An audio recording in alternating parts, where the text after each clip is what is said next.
salut les turfeurs, bienvenue pour un nouveau pronostic de Benoît Requin.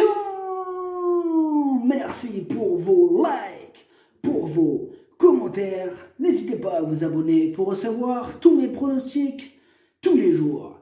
Ah, comment ça fait plaisir les amis, comment vous m'avez manqué. J'espère que vous allez bien, que vos proches vont bien. Près de 90 pays ont pris des mesures de confinement. Ce lundi, c'est parti, c'est déconfinement en France. Mais continuons à respecter les gestes barrières, car ce n'est pas terminé. Prudence et mère de sûreté. À la fin de ma vidéo, juste après le pronostic, pour ceux qui le souhaitent, j'aborderai quelques absurdités, quelques contradictions auxquelles nous avons fait face en plein confinement.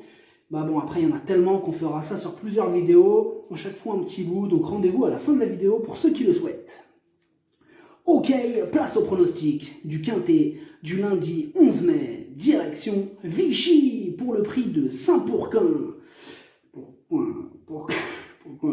Sur Sioule, 3 attelés, 2950 mètres, 16 partants, réunion, une course, départ fixé à 13h50, 32 000 €, européenne, corde à droite, Pouzzolane, pour 7 à 10 ans inclus, n'ayant pas gagné 260 000 €, recul de 25 mètres à 138 000 €. Indice de confiance, 2 sur 5. Alors attention à ce quintet, avec le confinement, tous les chevaux seront assez imprévisibles, ce sera une sorte de grosse rentrée générale, quoi. Alors, hommage à Nelson Mandela pour le proverbe du jour. Je ne perds jamais. Soit je gagne, soit j'apprends. Ah, Nelson Mandela, quel grand homme.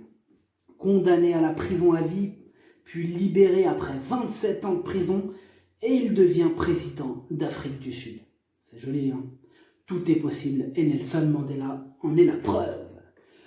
Ok, on commence le pronostic et on commence avec le numéro 1, Danube Bleu. C'est le moins riche de la course, mais il a l'avantage de partir au premier poteau. Ses 5 dernières courses, une seule fois à l'arrivée. Il a une préférence pour la corde à gauche, mais il se débrouille bien, corde à droite. Pendant le confinement, il s'est entraîné régulièrement. À ce niveau, il n'a pas une grosse marge de manœuvre. Il lui faudra un parcours sur mesure pour tenter d'accrocher une place. Le numéro 2, Dotka de Loiron. C'est une grosse rentrée, on ne l'a pas revue depuis le mois de décembre, mais elle a quand même un peu de travail dans les jambes. Elle adore la corde à droite, elle sera déférée des 4 d'emblée, elle a le défaut de ne pas toujours répéter ses bonnes sorties, mais elle aussi est bien placée en tête, elle va tenter de se mêler à l'emballage final, quitte ou double. Le numéro 3, Dita Jam. Elle reste sur une 3e place, le 15 mars. Ce jour-là, elle avait terminé à très grosse cote. Elle préfère les parcours corde à gauche et elle a absolument besoin d'un parcours caché pour pleinement s'exprimer. Tout sera une question de parcours, mais au premier poteau, ce n'est pas une interdite, donc méfiance. Le numéro 4, Dosmina Bella. Elle est archi régulière. Ses 11 dernières courses, 11 fois à l'arrivée. Toute sa préparation s'est bien déroulée, elle est redoutable corde à droite, elle part au premier poteau et elle sera pieds nus pour l'occasion. Elle a vraiment tout pour plaire. Tous les feux sont au vert, une nouvelle fois, elle a une belle carte à jouer. Le numéro 5, Déco de Tilou, lui aussi aborde ce rendez-vous avec pas mal d'atouts dans son jeu. Alors certes, il reste sur un échec, mais cela lui arrive très rarement de décevoir. En 12 courses, 11 fois à l'arrivée, c'est un véritable modèle de régularité. Avant son échec, qui comporte des excuses, il restait sur 3 victoires consécutives. Il connaît cet hippodrome, il s'annonce redoutable. Le numéro 6, Bolginio. C'est une grosse rentrée, on ne l'a pas revu depuis le mois d'octobre. Il a souvent des problèmes de jambes et il est en retard de gain, mais pour cette rentrée, il évoluera totalement ferré. Et l'on peut craindre qu'il ait besoin de plusieurs parcours dans les jambes avant de retrouver la bonne carburation. Et sans en faire une totale impossibilité, il y a d'autres chevaux qui passeront en priorité. Le numéro 7, Cascade Buroise.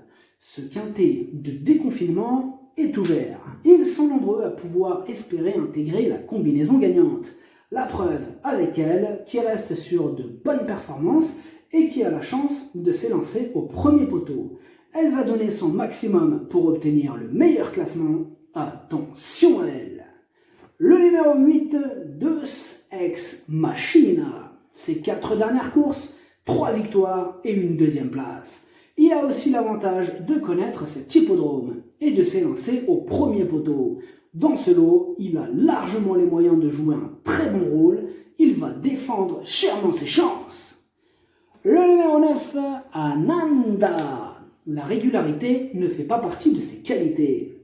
Il part au galop sans prévenir. Avec lui, c'est surtout une question de sagesse. Il connaît bien cet hippodrome, mais il est très caractériel. Il lui suffirait de rester au trot pour terminer dans les 5. Donc, vous l'aurez compris, avec lui, ce sera tout ou rien. Le numéro 10, Azur du Lupin. Il reste sur 2 échecs, mais c'était à un niveau supérieur. Il adore Vichy et il a gagné 2 fois sur ce parcours. Il est dans sa catégorie et même en rendant la distance, il a les moyens d'espérer prendre une place ce lundi. Mieux vaut ne pas le sous-estimer. Le numéro 11, Concerto des Dunes. Il reste sur 5 échecs consécutifs, mais ses 2 dernières sorties, il évoluait totalement ferré. Il a été préparé spécialement pour ce quintet.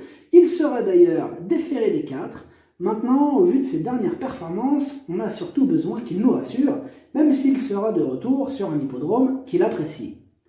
Le numéro 12, Dédé de Montauran. Sa discipline de prédilection, c'est le trot monté. En plus, il est à court de conditions. Il va avoir besoin de plusieurs courses dans les jambes avant de retrouver son top niveau. Tocard. Le numéro 13, Benoît Royal. Ses 6 dernières courses, 6 échecs. Il prend de l'âge, ses performances n'incitent pas à la confiance. Dans ce quintet, il va devoir rendre 25 mètres. Il lui faudra un parcours en or pour espérer accrocher une éventuelle 5e place. Le numéro 14, Champion Doré, c'est le cheval de classe du lot. Ses 3 dernières courses, il n'est pas descendu du podium. Il adore ce parcours et il sera piloté par le talentueux Mathieu Abrivard. Il a été affûté spécialement pour ce quintet. Il sera déféré des 4 et même aux 25 mètres, il va en faire souffrir plus d'un sur sa route. Le numéro 15, Bambino du Pré. Il garde ses chaussures. Pour cette reprise, il ne sera pas à 100% de ses capacités. Il manque d'entraînement. Il va devoir rendre 25 mètres. Sa tâche s'annonce très compliquée. Je l'écarte. Le numéro 16, Bad Jewelry. C'est le plus riche de la course et il adore cet hippodrome. 3 victoires sur cette même piste. Il fait face à un bel engagement, mais il risque d'être un peu à court de conditions. Après, c'est vrai que ce sera un peu le cas pour tout le monde, avec l'histoire du confinement, et oui. Dès lors, à l'issue d'un parcours sur mesure, il peut jouer les troubles fêtes. Méfiance. Le pronostic, ça donne 8, 5, 4, 14, 7, 10, 3, 2, cheval de complément le 9, si jamais il y a un autre nom partant, et ça peut arriver, le 16. Et je vous avais dit les amis, en fin de vidéo, que j'aborderai 2-3 trucs avec vous. Alors je voulais vous dire un truc là. Pendant ce confinement, il y a eu plein de choses bizarres, on est d'accord. Beaucoup de contradictions de fou là, de désinformation. Un coup le gouvernement nous a dit que les masques ils ne servaient à rien. C'est vrai ou pas? Il a dit. Il a dit ouais, ça sert à rien les masques. Jetez ça à la poubelle, brûlez-les. On lui a dit non, on va pas les brûler. Il a dit si, vous pouvez brûler. Bon, alors on les a brûlés. Et puis quelques jours après, il dit vous les avez brûlés les masques? Il dit bah ouais, il était con quoi. Bah oui, on les a brûlés, vous nous avez dit de les brûler. Eh ben non, il fallait pas les brûler. Ah, donc on ne comprend plus rien. Et là, ils nous disent c'est obligatoire. Si vous n'avez pas de masque, sauf que impossible d'en acheter, on est d'accord, c'était du grand n'importe quoi. Dois-je vous rappeler 6 mois de prison et 10 000 € d'amende. C'est ce qu'encouraient les pharmaciens s'ils vendaient un masque. Alors, même s'ils avaient un masque, ils les cachaient. Là, j'ai croisé ma pharmacienne. D'habitude, c'est une femme, elle est super gentille, douce, elle parle tranquille. Là, je suis parti la voir, elle a changé. Oh, elle était énervée. Quoi? Non, me parlez pas de masque. Bon, enfin, bref. Non, elle est dégoûtée. Les pharmaciens sont pas contents. Mais il y en a beaucoup qui sont pas contents en vrai, là, parce que les gens, ils commencent à penser peut-être on se fout d'eux un petit peu. Donc là, les gens, ils craquent. Ouais, donc le gouvernement, il a réquisitionné les masques. Voilà. Le pire, c'est que les pharmaciens, ils étaient autorisés à les vendre, ces masques. Ils ne le savaient pas. Pareil, hein, pour la chloroquine. Vous vous rappelez la chloroquine, professeur Raoult, tout ça? Ils nous disent, ouais, attention, ça peut être dangereux, hein. Et hop, nouvelle contradiction, l'armée française, elle s'achète des gros stocks de chloroquine. Et ils l'achètent où? Ils l'achètent en Chine. Et pourquoi je vous dis la Chine? Parce que le seul laboratoire français habilité à produire de la chloroquine, il est en redressement judiciaire. Donc on aurait pu donner un petit coup de pouce au laboratoire. Parce que, au lieu de ça, non. Ils ont acheté où? Ils ont acheté tout leur stock en Chine. C'est-à-dire l'armée. Ils ont acheté tout le stock en Chine alors qu'il y avait cette pauvre entreprise qui est en train de couler. Enfin bref. On pouvait en parler des heures, hein, de toutes ces aberrations. On va s'arrêter là pour aujourd'hui. Mais comme on se voit tous les jours, hein, on aura l'occasion de faire des petites parallèles, des petits zooms de cette petite folie passagère. C'est déjà qu'ils faisaient n'importe quoi. Alors, côté gouvernement, c'est devenu là de la science-fiction. Enfin bref, il n'y a rien à comprendre là-dedans.